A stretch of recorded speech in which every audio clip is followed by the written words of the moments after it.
안녕하십니까. 네, 검열입니다. 오늘 대한민국과 경제적 민주주의 이 책 가지고 또 얘기도 하면서 또 우리 임수환 박사님 강의 아닌 강의도 한번 들으면서 여러 가지 얘기를 나누도록 하겠습니다. 오늘 대한민국 재헌헌법입니다. 오늘은 이제 재헌헌법으로 들어갑니다. 그 전까지 이제 쭉 그 준비 과정들이. 네, 맞습니다. 박사님 제가 하나 들어가기 전에 여쭤보겠습니다. 어떤 분이 우리 헌법을 한 40일 만에 이렇게 뚝딱 만들었다라고 이렇게 생각하시는 분이 또 계시더라고요. 그래서 제가 우리 방송을 한번 보십사라고 어제 말씀을 드렸는데 한번 설명 좀 해주셨어요. 네, 우리 헌법이 이제 5월 10일 총선거를 통해서 뽑은 국회의원들의 이제 재헌의회가 소집돼 가지고 그 재헌의회가 준비해서 8월 15일 날 이제 7월 17일 날 헌법을 제정을 했으니까 굉장히 급박하게 한 거죠. 그렇지만 그것이 그때 우리가 갑자기 헌법을 만들어야 되겠다 해갖고 시작했다면은 그게 상당히 그 부실한 제품이 나올 수도 있을 만큼 짧은 시간이었지만 지금까지 설명드린 것처럼 그 전에 이미 우리는 오랫동안 준비를 해왔습니다. 지난주에 했던 것처럼 여기 그 과도입법 의원이 47년 8월에 이미 임시약헌을 만들었죠. 또 그 전에 미군정기의 민주의원에서 또 4월 초에 46년 4월 초에 이미 대한민국 임시헌법을 또 통과시켰었죠. 그다음 또 그 이전에 건국의 계획이 담긴 건국강령이 1941년도에 임시정부 중경임시정부 국무위원회를 통과해서 선포됐었죠. 거기에 이제 우리가 지금 관심을 갖고 있는 경제 부분에 대한 조항들은 대부분 거기에서부터 연원한 거라고 볼 수 있는데 또 더 위로 올라가면 1919년 상해 임시정부가 설립될 때 이미 임시 헌법이 제정돼서 시작됐단 말입니다. 그러니까 우리나라는 1919년 임시정부 때부터 헌정 질서로 가기 위한 결단을 하고 공화국의 건설을 위한 준비를 계속 해왔던 거죠.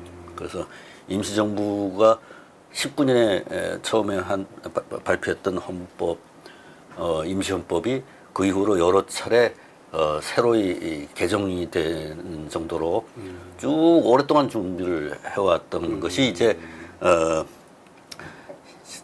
48년에 재헌헌법으로 이제 결과를 했는데 그것이 이제 짧은 기간에 우리가 할 수밖에 없었던 이유는 이제 그 45년 해방부터 48년 독립 때까지의 과정이 굉장히 여러 일단 뭐 반도에 두 나라 군대가 들어와서 점령을 했고 그 다음에 이 두 나라 미국과 소련을 얘기하는데 두 나라가 또 신탁 통치를 하고 싶어 했고 그것을 반대하면서 우리가 이제 독립을 쟁취한 건데 사실상 그냥 순순히 받은 게 아니라 쟁취했다고 봐야 되는데 반탁 운동을 통해서 그런데 또 그 와중에 또 북한에는 북한대로 소련식 공산주의 정부가 계속 건설되고 있었기 때문에 또 분단이라는 문제를 겪어야 되는 이런 아주 급박하고 복잡한 상황에서 이제 유엔 임시위원단의 감시하에 선거를 해서 이제 건국을 하다 보니까 그 실제로 그 헌법의 심의기관에 장시간을 쓸 수가 없는 그런 상태였고 또 일반적으로 헌법이 그 의원을 상하 양원으로 둬서 이 국가 운영에 신중을 기할 수 있도록 그 국민의 대표가 양원에서 한 번씩 2번 모든 문제를 법안을 심의를 하면은 아무래도 더 신중하게 나라가 운영이 될 수 있을 텐데 우리의 경우에는 단원제로 이렇게 하게 된 것도 너무 급박한 상황이 많기 때문에 지금 대한민국만 남한만 그때 헌법을 제출했고요. 그러다 보니까 단원제로 해서 이렇게 아주 신속하게 모든 것을 해야 된다라는 의식이 이 재헌의회 의원들한테 다 있었고 그래서 이제 신속하게 토론을 진행했는데 그럼에도 불구하고 제가 이렇게 쭉 헌법들을 비교를 해보면 이때의 헌법이 그 이후의 헌법보다 훨씬 더 완결성이 뛰어났다고 생각이 됩니다. 그러니까 비록 기간은 40일이었지만 19년부터 왔던 많은 과정이 오랜 준비 과정을 갖고 있었고 나름대로 건국의 방향을 철학적인 원칙 이런 것을 가진 엘리트들이 의회에서 그걸 토론하고 심의해서 했기 때문에 그 이후에 이 대중들의 압력에 의해서 그 원리에 좀 맞지 않는데 대중의 취향에 맞춰주면서 이 헌법을 쓰는 이러한 문제는 오히려 초대 헌법이 훨씬 더 적었지 않았나 이렇게 생각이 듭니다. 하기야 지금 뭐 개헌을 거듭되면서 누더기 법이라는 말도 많지 않습니까? 그거는 이제 조금 이따 이제 개정 상황을 제가 잠깐 설명드릴 수 있을 텐데 그래서 우리가 재헌 헌법을 그거 뭐 40일 만에 만들었으니까 사실 그 뭐 벼락치기로 만든 날림 공사 아니냐 이런 의식을 많이 갖고 계시겠지만 실제로 헌법을 자세히 이렇게 뜯어보면 그 나름대로 분명한 체계를 갖고 있고 그 밑바닥에 깔린 분명한 철학과 원칙이 있다는 걸 알 수 있습니다.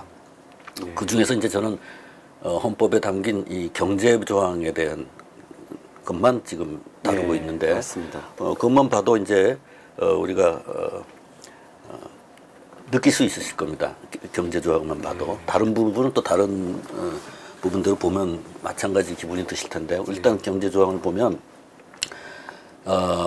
오늘은 이제 대한민국 재헌헌법에 담긴 경제 조항들의 뜻을 한번 이렇게 분석해 보도록 하겠습니다.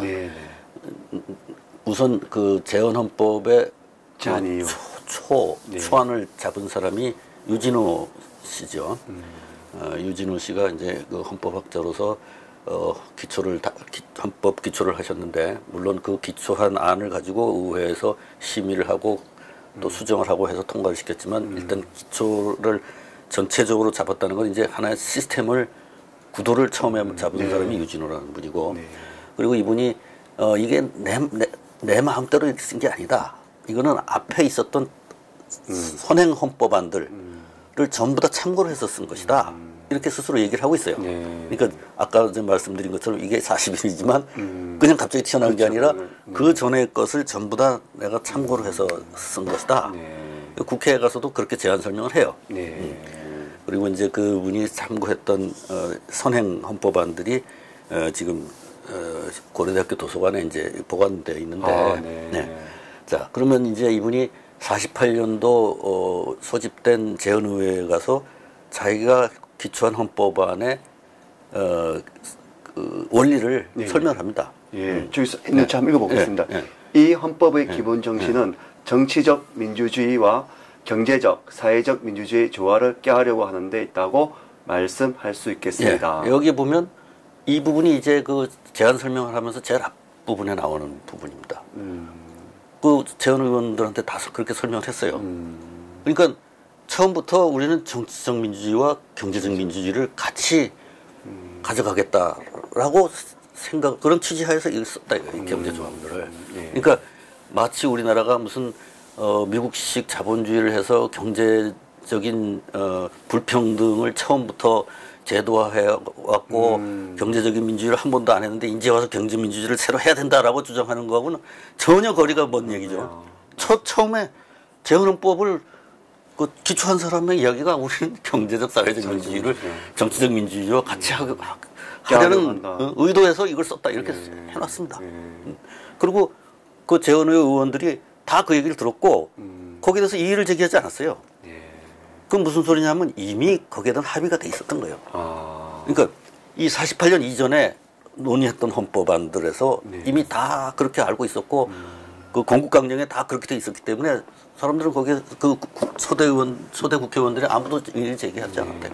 그리고 그 이후에 이제 자기 그 유진호 씨가 이제 나중에 학자로서 돌아가서 쓴 책에도 써 있어요. 이거는 내 생각이 아니라 그 전에 있었던 헌법안들을 참고로 해서 쓴 것이다. 그래서 의의가 없었다.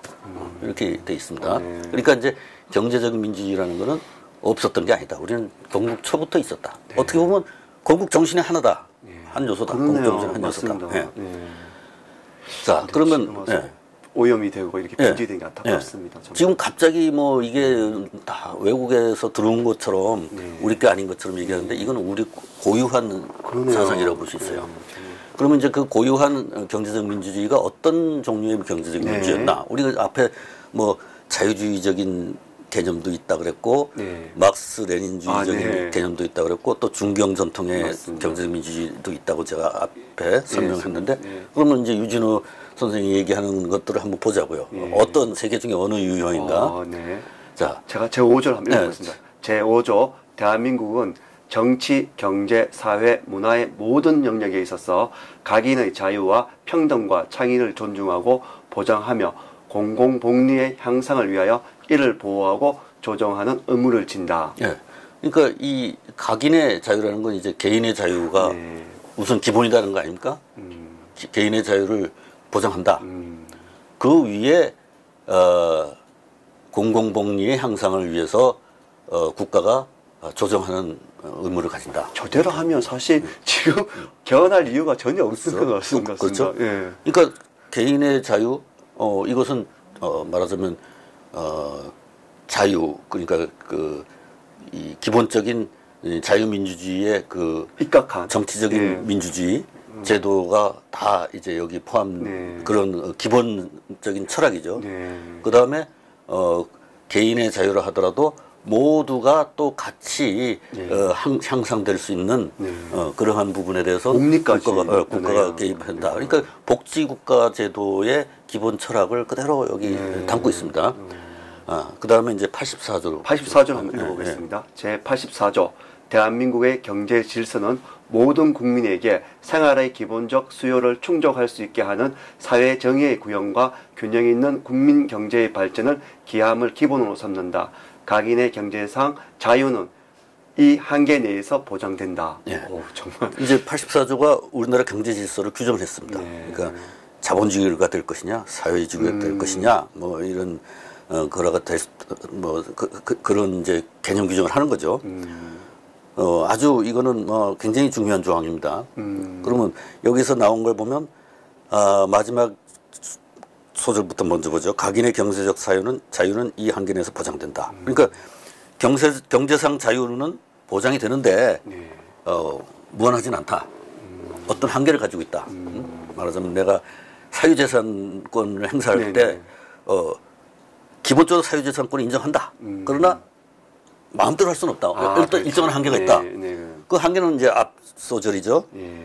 모든 국민에게 생활의 기본적 수요를 충족하는 것. 그것을 이제 사회 정의의 구현이라고 그랬고, 균형 있는. 그 다음에 이제 요게 앞에 기본적 수요를 충족하는 것. 요게 이제 복지국가의 개념이죠. 기본적으로 우리가 배가 고픈지 않게 보장을 한다. 뭐 헐벗지 않게 보장을 한다. 뭐 이런 거죠. 그 다음에 균형 있는 국민 경제 발전을 해야 된다. 우리는 아직 산업화가 안 돼 있으니까 산업 건설을 해야 된다. 그래야 산업이 있어야 국방도 하고 또 생활의 기본적인 수요를 충족할 수 있는 이 생산 능력도 제고가 되고 이렇기 때문에 우리는 산업 발전도 해야 된다. 어떤 기조는 딱 써 있는 것 같습니다. 그렇죠? 그러니까 그 이후에 몇십 년 동안 나라가 해야 될 일이 여기 다 담겨 있었어요 이미. 그래서 이런 모든 사람들이 헐벗고 굶주리지 않게 보장하는 문제와 국가 발전을 하는 문제를 위해서 개인의 경제상 자유는 일정한 한계를 지운다. 이게 정말 중요한 핵심입니다. 첫 헌법이 만든 국가의 디자인이에요. 경제 분야에 있어서. 대한민국은 이런 나라다. 그렇죠. 사회적, 경제적, 정치적으로 딱 각을 잡아주시는. 그래서 이 기본적인 수요를 충족하기 위해서 농지개혁을 했잖아요. 그 당시에 대부분의 빈곤은 농촌의 소작인들의 빈곤이었기 때문에 농지개혁을 해서 그 사람들이 그 지주에게 소작료를 내지 않고 그걸로 자기의 의식주를 하는데 쓰고 또 아이들을 학교 보낼 수 있는 그러한 자원으로 이용할 수 있게 해줬잖아요. 그러니까 그렇게 건국하고 아직 혼란 상태임에도 불구하고 이 노력을 분명히 정부가 했어요. 이 헌법대로. 그다음에 국민 경제 발전을 기하기 위해서 계속해서 산업에 투자를 하고 경제 개발 5개년 개혁을 하고 개발 국가라는 국가가 적극적으로 나서서 국가의 정부 위주로 정부가 주도하는 경제 성장을 했잖아요. 그것도 산업화가 안 되어 있으니까 그렇죠. 예. 그거를 그냥 뭐 가만히 경제는 시장의 소관이지 국가의 소관이 아니니까 우리는 기다린다. 시장에서 그냥 경제 건설이 될 때까지 기다린다. 이렇게 하지 않았잖아요. 그렇게 하지 않게 만든 게 이 조항이라는 거죠. 그러니까 그 이후에 우리가 몇십 년 동안 산업화 끝날 때까지 했던 국가의 역할이 여기 다 담겨 있었어요. 어떻게 보면 한가위 기적의 깃털이라고 그렇죠. 할 수 있는 거예요. 진짜. 그러니까 이게 그 뭐 많은 사람들이 우리나라 헌법은 40일 만에 만들어진 부실한 거고 그 이후에도 헌법을 그 권력자들이 자기 마음대로 막 고치고 헌법을 무시하고 통치했다. 이렇게 얘기를 하지만 실제로는 이거 보세요. 그대로 통치를 했어요. 헌법에. 그러네요. 그러니까 헌정 질서라는 게 굉장히 유의미했다 이거예요. 우리나라 지금까지의 대한민국의 질서의 유지 또 발전에 헌정 질서에 기반해서 우리는 해왔다 이거예요. 박사님 말씀 들으니까 이 헌법 이 부분 특히 84절 딱 보니까 그동안 너무 정치 세력과 언론에 우리가 언어농단을 당한 느낌이 많이 듭니다. 방금 말씀 헌법을 유린했다 이런 말을 참 많이 썼지 않습니까? 사실 보면 헌법을 유린한 게 아니고 지켜왔고 그렇죠. 발전시켰고 성장시킨 건데 그리고 그 초대 헌법에 이미 우리가 살 길이 블루프린트가 여기 이미 있었던 거예요. 청사진이. 그러네요. 왜 저게 교과서에 내용이 없었을까요? 글쎄 답답합니다 정말. 그 이제 헌법이 유린됐다는 건 이제 주로 권력 관계.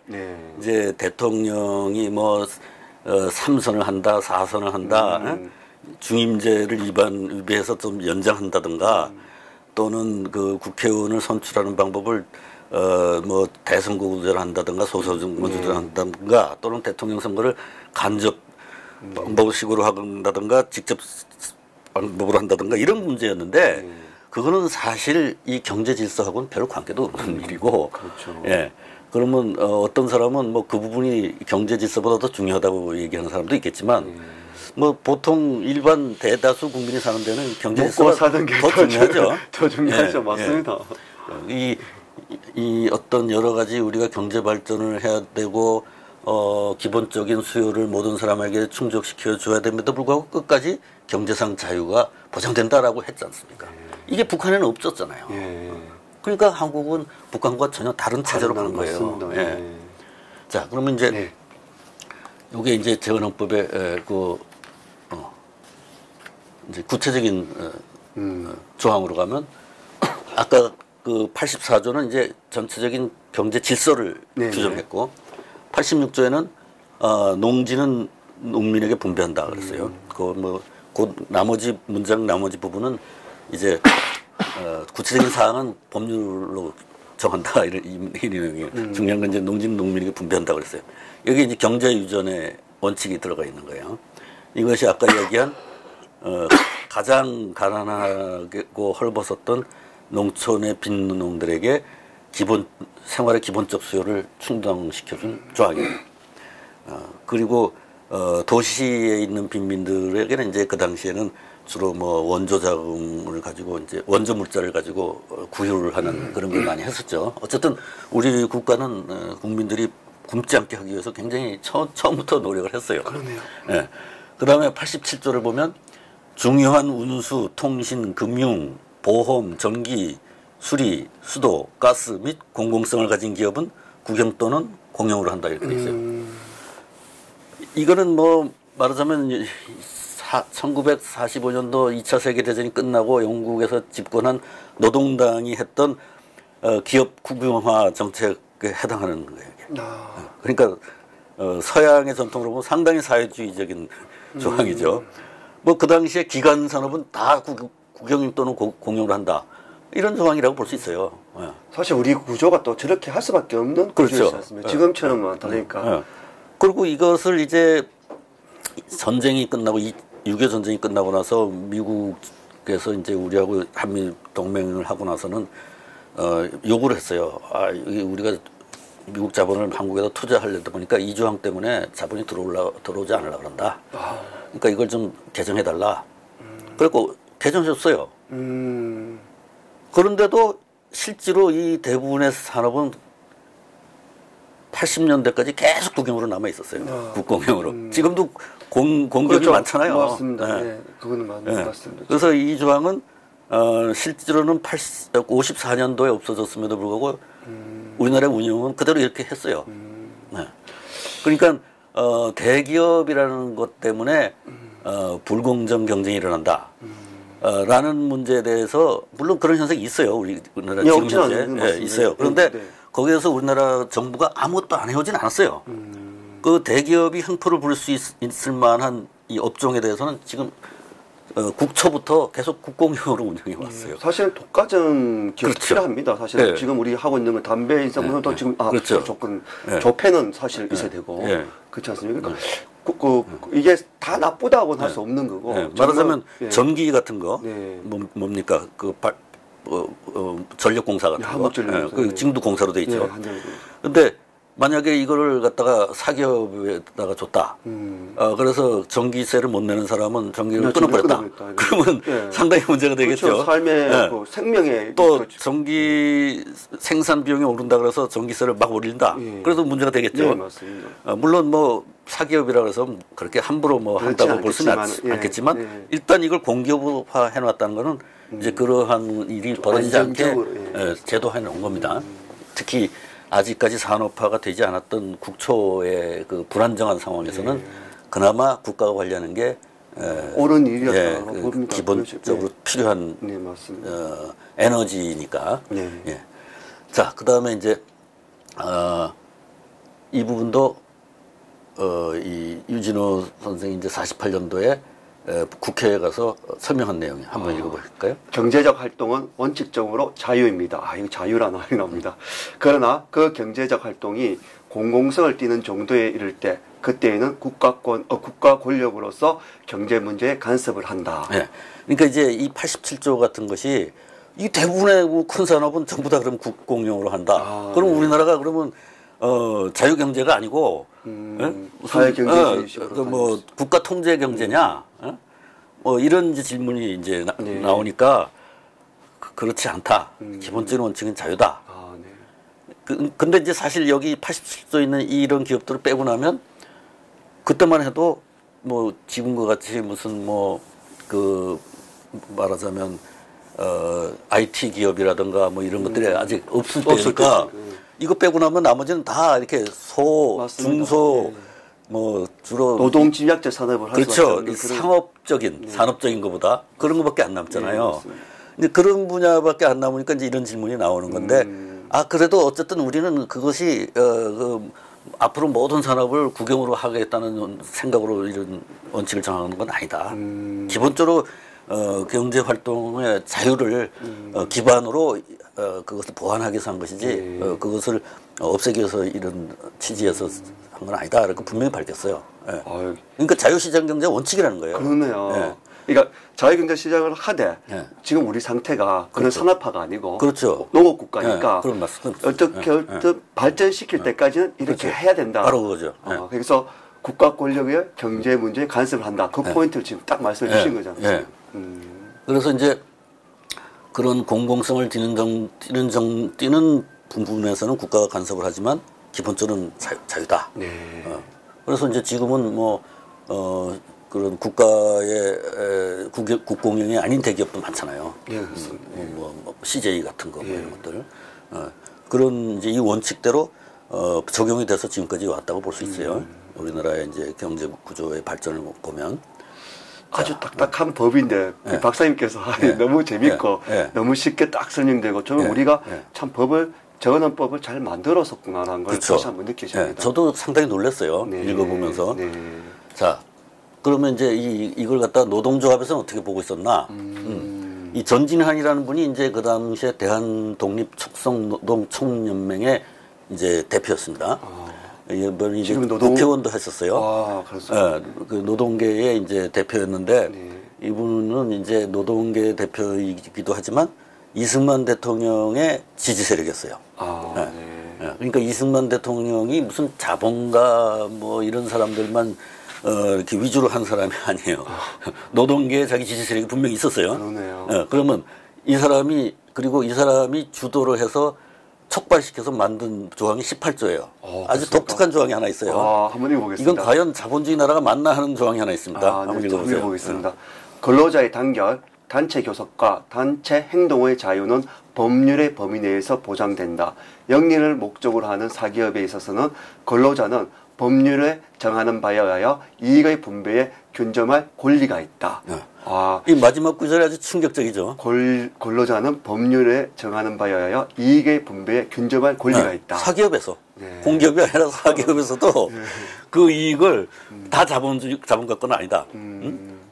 사주권만이 아니다. 노동자도 거기 일정 부분에 권리가 있다라고 지금 18조에 규정돼 있어요. 이익을 분배의 균점을 권리가 있다. 이것도 이제 나중에 없어지는 규정이지만 어쨌든 이 규정이 들어가고 이 규정이 들어가는데 그 국회 속기록에 보면은 이승만 대통령도 찬성을 했어요. 지지를 했어요. 아무튼 상당히 의외죠. 그러면 이제 이 조항이 들어간 것에 대해서 전진환 씨는 굉장히 자부심을 느꼈어요.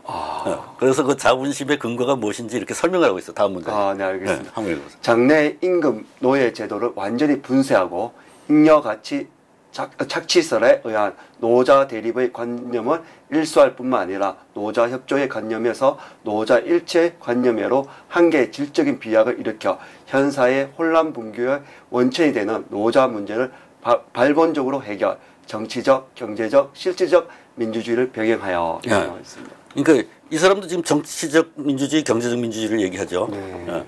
그러니까 이 당시에 경제적 민주주의라는 그 개념이 얼마나 보편적으로 사람들이 공유하고 있었나를 볼 수 있죠. 그죠? 그리고 이제 이 사람의 이 전진한 버전에, 전진한 판의 이 경제적 민주주의는 노자 협조를 넘어서서 노자 일치라고 얘기했어요. 그러니까 노사가 다 일치다. 그렇죠. 사장과 나는 같은 배를 타고 이익도 균점하면서 그 배를 저 나가서 발전을 해야 된다. 이런 구상을 하고 있는 거예요. 어떻게 보면 공동생산, 공동분배 뭐 이런 개념에 북한이 얘기하는 그런 개념이 가깝지 않습니까? 뭐 그런 부분도 있죠. 어쨌든 간에 이것도 제가 이제 지금까지 얘기한 것들 중에 이제 제일 그 원칙적인 그 컨시스턴트한 그 분야는 뭐냐면 이 계급 대립이 아니라 계급 대립과 계급 전쟁을 피하겠다는 그러한 사고의 한 유형이다 이거죠. 이것도. 노동조합 운동도 그러한 노동조합 운동이 있었다는 거예요. 다른 쪽에는 그 전평과 같은 막스주의 노동조합들이 있었고, 물론 그거는 이제 나중에 탄압을 받고 했지만 미군 정예에서. 왜냐하면 이 사람들이 너무 그 불법 시위, 폭동 이런 거를 이제 개입되고 하면서. 근데 이제 이쪽의 우익 쪽의 노동조합은 이런 사상을 갖고 있었다 이거죠. 그러니까 우익 쪽의 노동조합이 자본가 편의 노동조합이었다고 사람들은 생각하기 쉽지만 그게 아니고 자기 나름대로의 분명한 철학을 가지고 이렇게 했고, 전진환이라는 사람은 초대 국회의원을 하고 나서 그 다음엔 출마를 안 합니다. 자기는 노동운동가로서 평생을 바치겠다고. 그래서 이제 이런 사상도 있었어요. 저쪽에서 보면 대표적인 의형노조라고도 할 수도 있겠습니다만은 근데 내용상 의형노조는 아니잖아요. 분명히 우린 다 같이 발전하는 하자. 그렇게 했고 또 그들의 그러한 요구를 헌법의 18조에 딱 박아줬고 이렇게 된 겁니다. 그러니까 그런 재미있는 부분입니다. 그렇죠? 이 부분은 정말. 그래서 우리 그 건국 과정에 얼마나 이 합의적인 그러한 이 운동이 있었는가 그걸 이제 보여주는 거죠. 단지 이제 막스레닌주의 과격한 경제적 민주주의를 추구하는 그룹만이 이제 참가하지 않았고 나머지 사람들은 굉장히 국가는 합의 기반을 갖고 있었다는 걸 우리가 확인할 수 있습니다. 그 이후에 이제 유진호 이 헌법 초안을 만들었던 유진호 씨는 이제 교수 생활을 하면서 책을 계속 써서 자기가 헌법을 만들 때 이렇게 만들었는데 그것의 해석을 이렇게 해야 된다. 자기 나름 이제 그걸 풀이하는 책들 작업을 하셨어요. 그렇죠. 풀이하는 책들을 쭉 썼어요. 그러니까 제가 처음에 말씀드린 것처럼 조수왕 같은 분이 경제적 민주주의 개념을 삼균 제도로 했지만 그분은 이론적으로 이렇게 쭉 써놓은 글이 없단 말이죠. 전부 문서로만 있지. 그래서 제가 그것을 해석하는 것을 선문의 글을 통해서 그걸 해석했다고 했는데 맞습니다. 이제 그 조소왕의 선배로서 선문이 있었다면 나이로 봐서 후배로서 유진호가 있어서 또 유진호가 이제 분이 이제 책으로 써놨어요. 그러니까 우리한테 이제 우리의 복이죠. 예, 그러네요. 맞습니다. 헌법조항만 딱 있는 게 아니라 그 해석서가 있는 거예요. 이게 왜 만들어졌나요? 그 기초한 사람이 쓴 해석서가 있는 거예요. 거기에 보면 이제 53년도 책을 보면 이제 이런 문제가 이런 얘기가 있습니다. 한번 읽어보시죠. 우리나라는 경제 문제에 있어서 개인주의적 자본주의 국가 체제의 편향함을 회피하고 사회주의적 균등 경제의 원리를 아울러 채택함으로써 개인주의적 자본주의의 장점인 각인의 자유와 평등 및 창의의 가치를 존중하는 한편 모든 국민에게 인간다운 생활을 확복해 하고 그들의 균등 생활을 보장하라는 이런 취지다 이거예요. 그러니까 헌법을 얼핏 보면 무슨 개인의 자유도 있는데 또 사회주의적인 조항도 있고 이거 혼란스럽다 이거지. 그러면 이걸 어떻게 해석해야 되냐? 이분이 분명히 얘기를 해준 거예요. 순수한 자본주의는 아니다. 그러나 또 그렇다고 해서 개인의 자유는 분명히 우리는 존중한다. 사회주의적인 것을 섞었다. 그렇지만 이것이 막스 레닌이 얘기하는 그러한 극단적인 건 아니에요. 사회주의 같으면 정치적 민주주의를 다 부르주아의 제도라 그러면서 갖다 버리잖아요. 근데 그러지 않는다 우리는. 각인의 뭐 개인의 자유잖아요. 개인의 자유와 평등, 창의 여기 얘기하고 있잖아요. 이게 나중에는 이제 우리 헌법에 들어가고 자유와 그렇죠. 자, 그다음은 53년에 또 쓴 게 있어요. 여기 보면 더 이제 명확하게 나옵니다. 이념적인 그 구별이. 한번 읽어보겠습니다. 소련의 경우와 같이 경제생활, 사회생활에 있어서 각인의 평등을 기한다 하여 민주주의의 출발점인 각인의 자유를 무시하는 제도는 이를 민주주의라 볼 수 없다. 분명히 구별하고 있죠. 민주주의를 할 수 없다. 그렇죠. 개인의 자유가 없는 것은 민주주의가 아니다. 그런 말씀이지 않습니까? 그러니까 평등을 위해서 개인의 자유를 말살해버리면 그건 민주주의 기본이 다 깨지는 거다. 지금 우리가 지금 개인의 자유는 지금 없어지고 평등만 너무 강조하는 게 아닌가. 그래서 이제 자유민주주의에서 자유를 빼려는 그런 얘기가 있는데 이건 문제입니다, 사실. 근데 이제 이 우리 건국의 지도자들의 생각은 그게 아니었다 이거예요. 그리고 그렇다고 해서 개인의 자유를 강조한다고 해서 평등을 회피한 것도 아니다. 균등 생활을 보장하겠다 그랬다. 참 저는 마음에 창의의 가치를 존중한다. 그렇죠.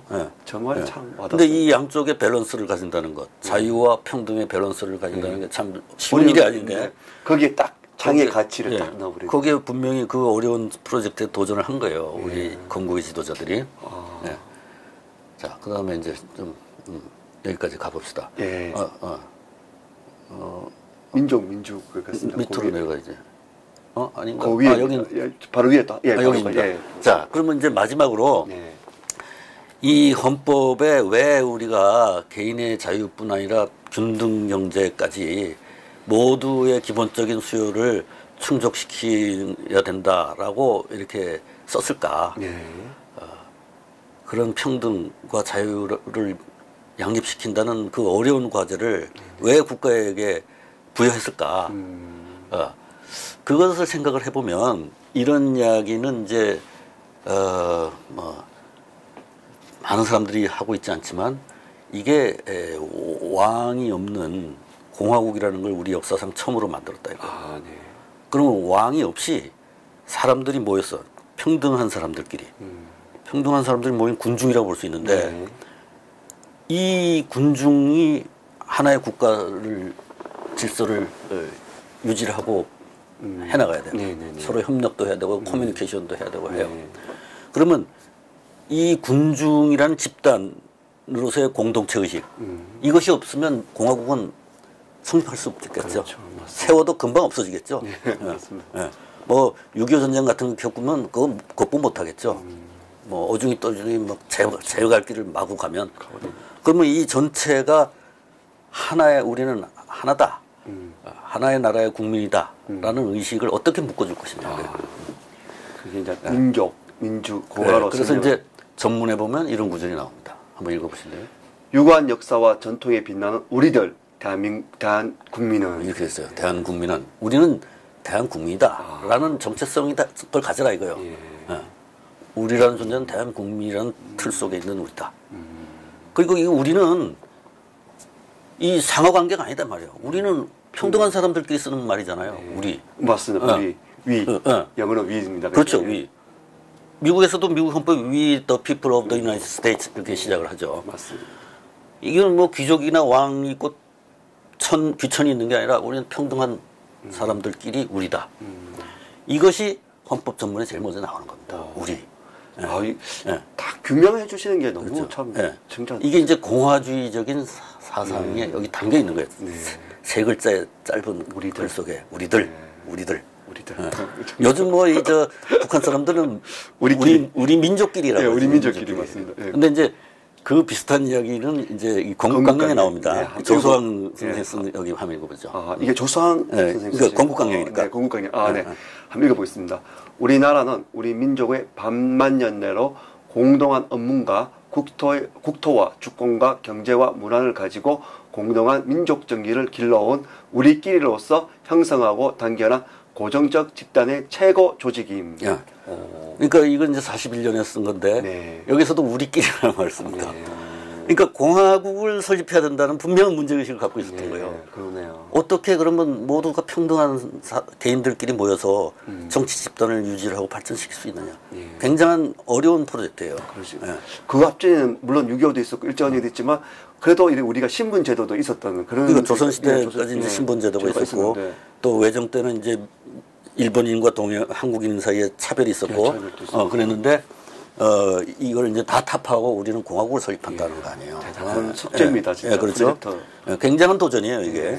그리고 이제 그 앞에다가 유구한 역사와 전통에 빛나는이라는 걸 이제 수식어를 넣었어요. 이건 그러니까 우리들은 갑자기 이 다리 밑에서